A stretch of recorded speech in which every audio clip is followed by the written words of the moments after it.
Previously on Painters Guild. We're gonna build a model from scratch. Gets everywhere. It's like craft herpes. Craft herpes. This is called winging it. This is more fun than I should be allowed to have legally.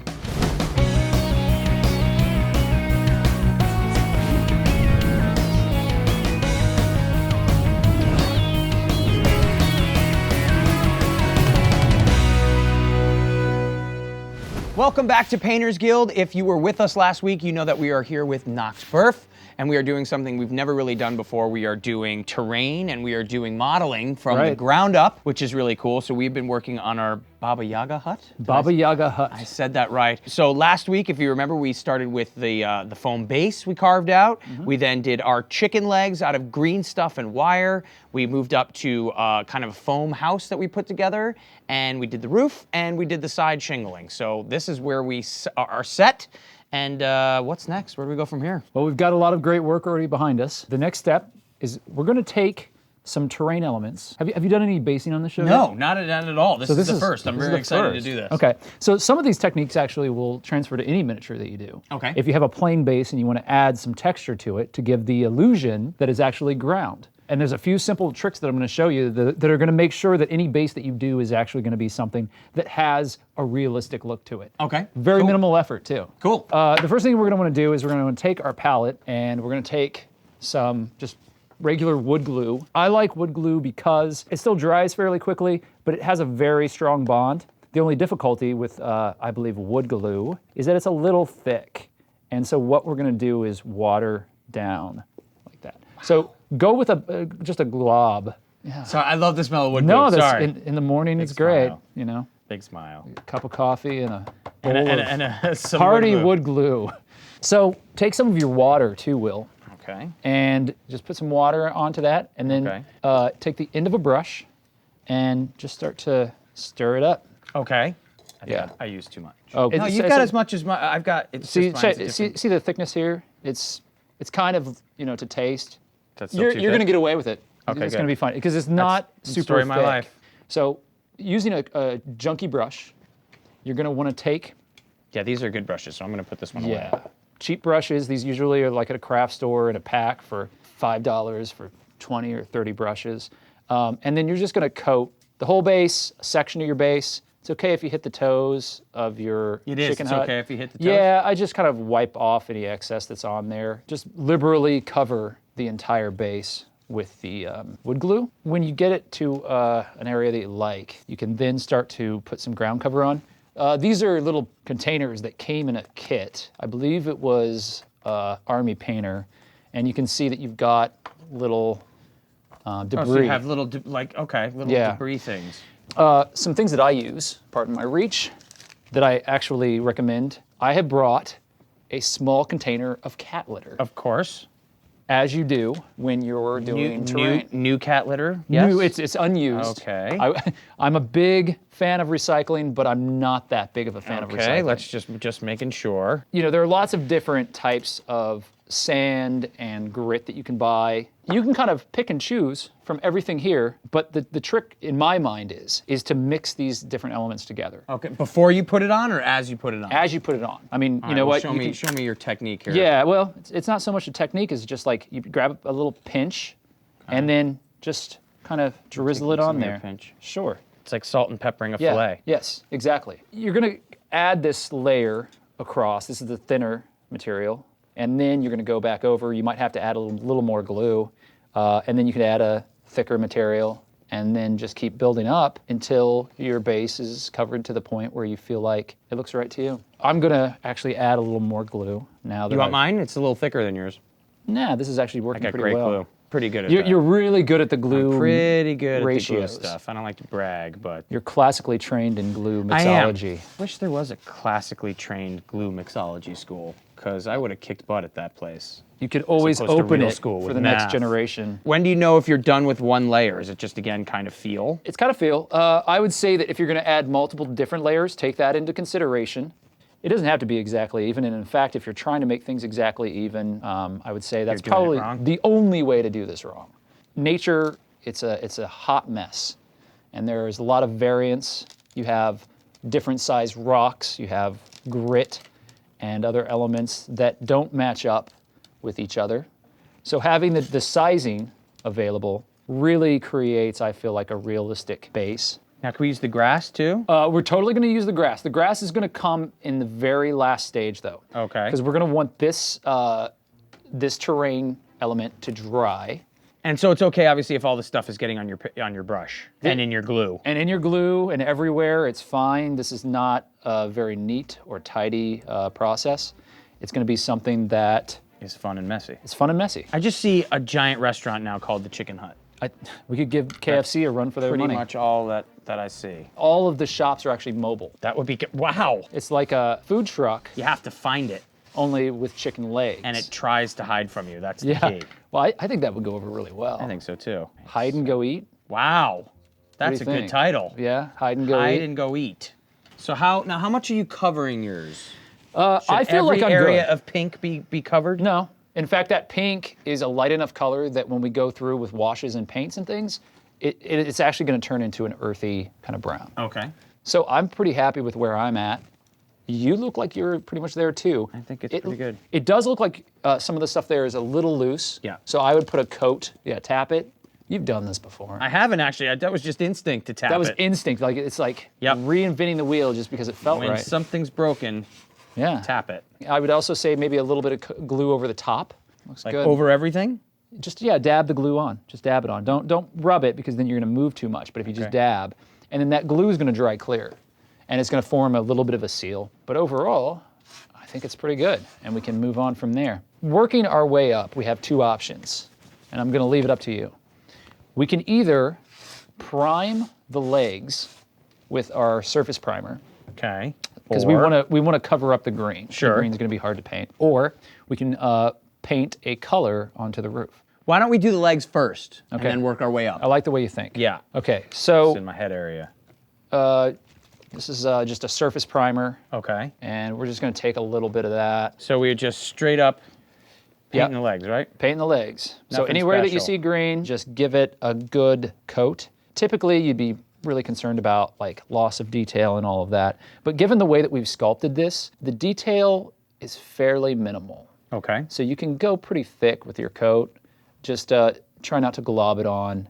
Now, are you getting, is it okay if, unfortunately, I keep getting like little pebbly things? Yeah, some of that's going to get in there. Just paint over it or knock it off. You knock it off. Oh, You knock- okay. I see what you're saying. So, this is the same process once you start painting these as anything that you're going to do in your miniature painting, only at a larger scale. With large terrain pieces, there is the wonderful world of airbrushing. Which we have not learned yet. If you do have an airbrush and you do have a well-ventilated area, you can use your airbrush to kind of whip through some of these larger paint areas much more quickly than you can with a brush and your typical techniques. The larger, flatter areas actually make it easier to be able to get the shading without very much experience. That makes sense. I mean, Someday I'd like to learn that technique. I think eventually we will get into airbrushing. 'Cause Yeah, it's you so just have popular. to have the right area. I gotta learn to run before I walk.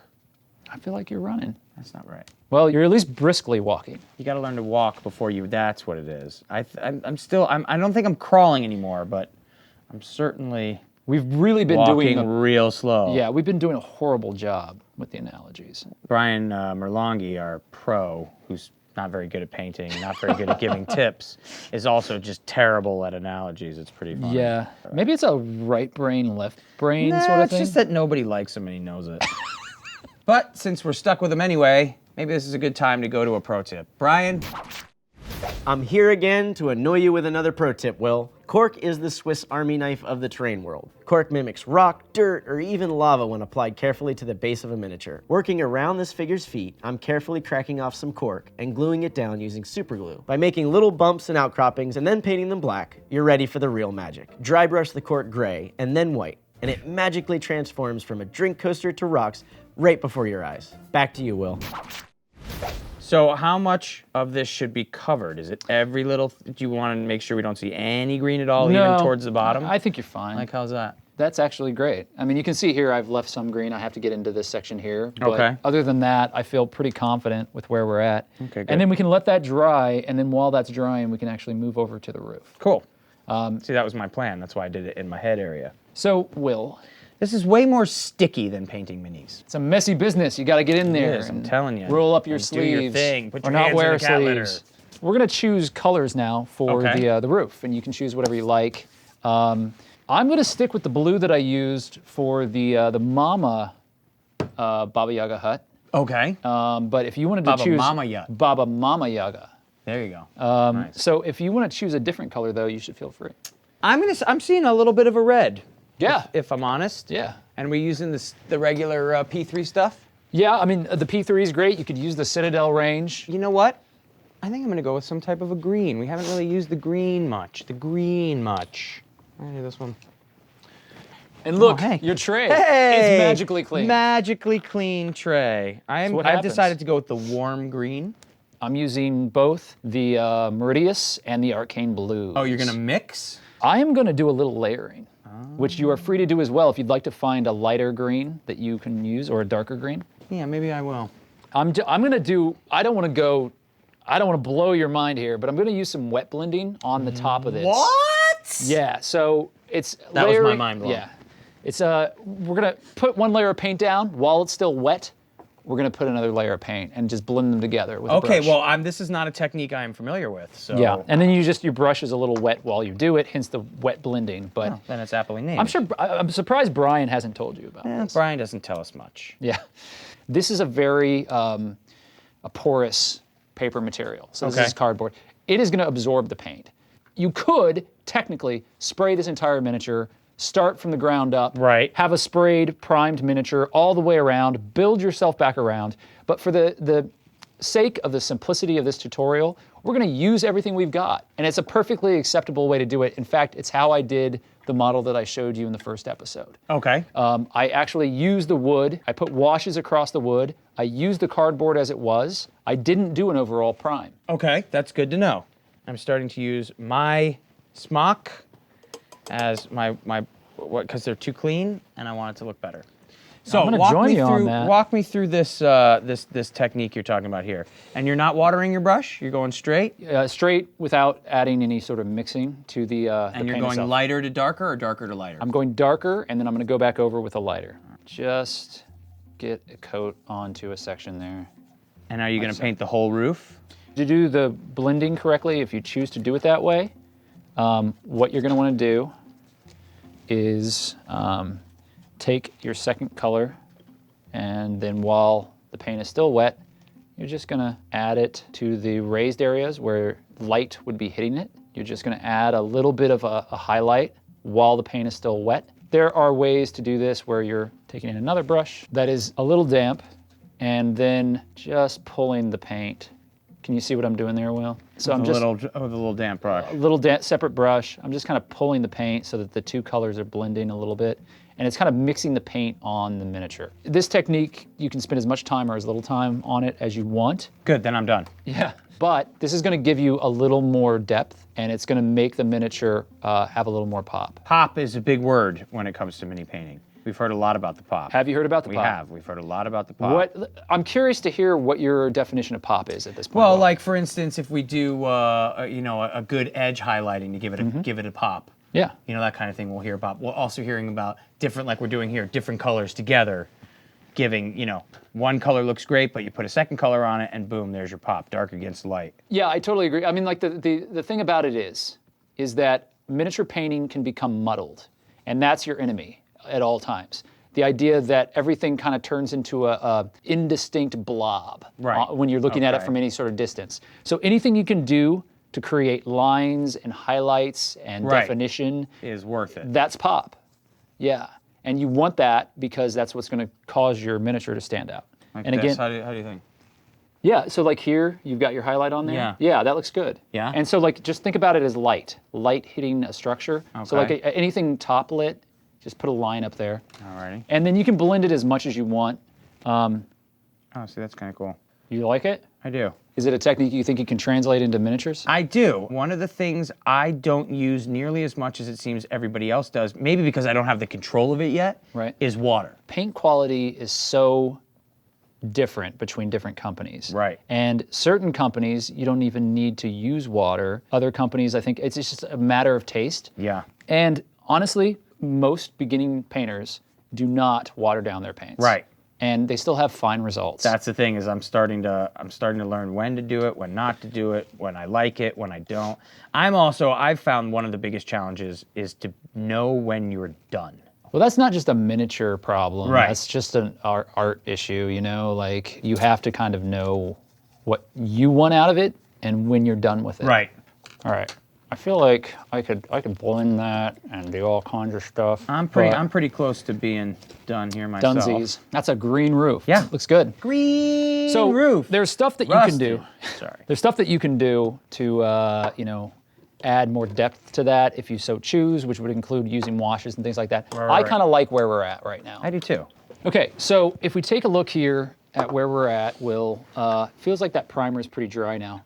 So I'm going to use the Kador Red Highlight and the Ember Orange from the P3 line, and I'm going to use those for the chicken leg colors.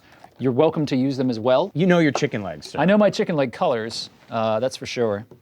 Having studied for Chicken leg days 101. on how to do that. I'm going to do this so that I can hand you the pot. All right, get some of our colors here. And now are we mixing? So it's the same thing as before. What I would suggest you do is you do a little wet blend. I'm going to start with the orange, the brighter orange.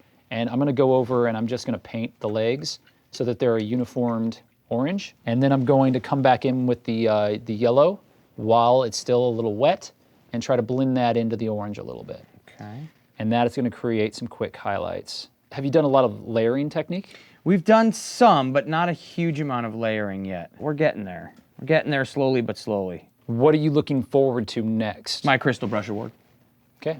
Yep. Because you're ready for that. I am. I mean, you're on track for at least second or third place in best painted chicken hut. I would be so bold as to say today I could take second place. I mean, unless there's some sort of surgence of other people painting chicken huts right now. Yeah, unless we look around and the whole crew is painting chicken huts. Right now, I think I got And doing second better place. than either of us? Sewed up. Yeah. Sewed up, my friend. Second place. All right. Oh, I got the whole back of the leg here. So now I'm just taking and creating a little bit of a highlight. Are you doing the same thing while your brush is still wet? Yeah, and I'm not even wiping off my brush. Just adding that yellow across the top. It's mixing with the orange that I already have on there and in there, and it's just creating the illusion that I spent more time with it than I did. Because if you can get away with doing less and having it look just as good, Then do it. then do it. Are you hitting certain places, or are you just covering the whole thing again with that? No, I'm only hitting the high points. So you're looking for, again, that point where light would probably hit the chicken foot. So if you can see kind of what that did for us. Yeah. It's a little sloppy around the toenails, but I'm going to go in there. And the wash is also going to help us take care of some of that. I always use cheap brushes for a lot of this because I'm kind of horrible to brushes when I'm doing terrain work. And that's perfectly fine as long as you know that you're not using your really expensive brushes. If you do have Citadel brushes or whatever that you're using, you should be prepared to clean them a lot. Dead on. Sweet. Looks great. So let's go to the wash. Okay. What we have here are some Citadel washes, and I'm sure you've used these before. I have, they're great. You can kind of choose between what you want to do. You can mix these up a little bit. I'll probably use a little bit of each of these. The Nuln oil, just be careful with it because it is pretty much black. Yep. If you go too heavy with it, it's kind of hard to correct that. But if you use some of the Reichland Flesh and some of the sepia that they have, We love the sepia. you We're can big just kind of sepia fans. you can kind of mud them together. Now, what are we actually washing? The wood itself. Oh. And the floor. So the grounding that we've created, Okay. we're going to put a wash over that. So you're going to want to use a big brush for this. Just be careful that you don't contaminate your pot. You might want to take it and pour it into your palette just to prevent some of this gravel from ending up inside I think that's probably the best bet. I'm going to put a little bit on one side and a little there.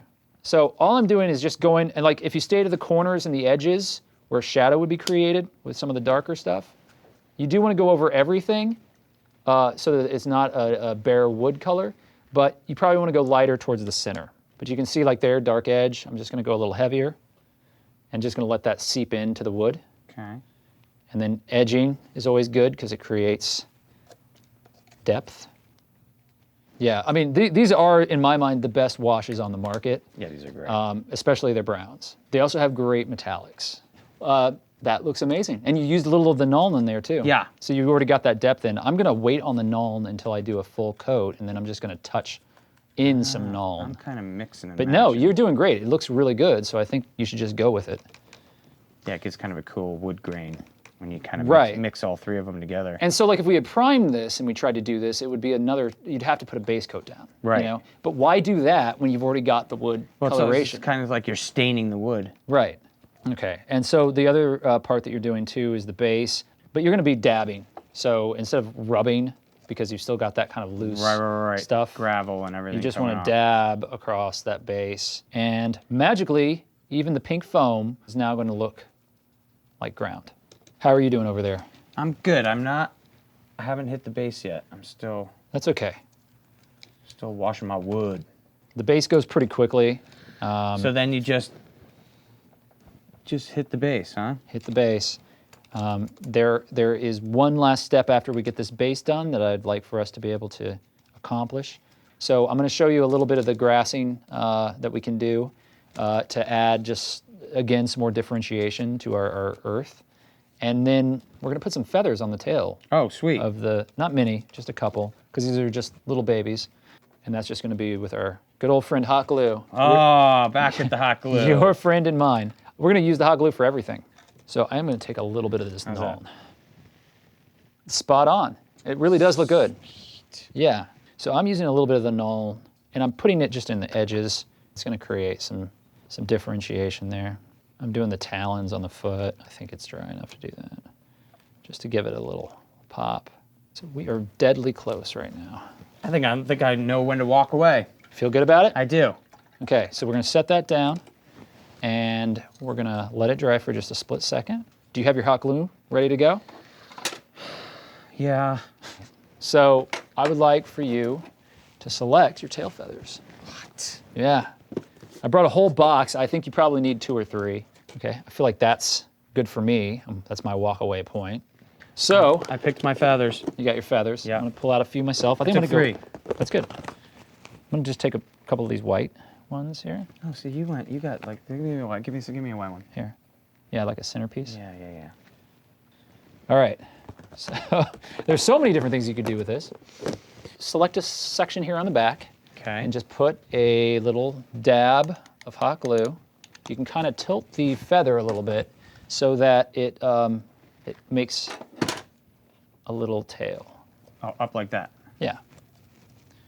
So you're just kind of doing that. And then you'll add in maybe a couple other pieces if you want. So there we go. There's that. So Ow, son of a... I hate this stuff. I feel really good about that tail. I got one more to do. I think I'm just going to show you a little bit of this too, because I know you're going to want to do some real fine detail work with that hot glue gun. Yeah. I can't wait. So these are little sprouts of grass. They're tufts. And you can buy these in hobby stores. They're on Amazon. Multiple different companies make these that you can just glue directly to your base, and it makes a very nice little bit like that. So you just Oh, yeah. You can just at this point So it's a little hot bit glue again? very carefully. You're going to want to just put a little tiny dab onto the back end of it. Hold it back. And then I glued it to myself. that's a bad place to put it. I would suggest the model It's probably better. I think you're probably right. sometimes. And that, I would say, is done. I think I am going to call it a day as well. Well, you got to judge me. What do you think? Judge away.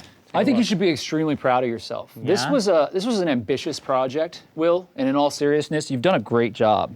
And look at the different techniques that you've learned in one sitting. Yeah. So, I mean, you could build your own trees now because you understand how the armature and the green stuff works together to make branches and things Yeah. like that. You know how to do basing, and you also learned some of the foam working that would allow you to create other terrain pieces. You can build houses, and you know how to glue a mean feather to a house. Sweet. So I feel I'm, like that's a big success. I am very excited. Well, thank you so much. Let's get these out here. I Yeah. want people Let's to put see these out. The little chiclets. Look at that. Thank you so much for joining us. Anytime, man. It was a Max pleasure. Berf has been Yeah. here to help us yet again.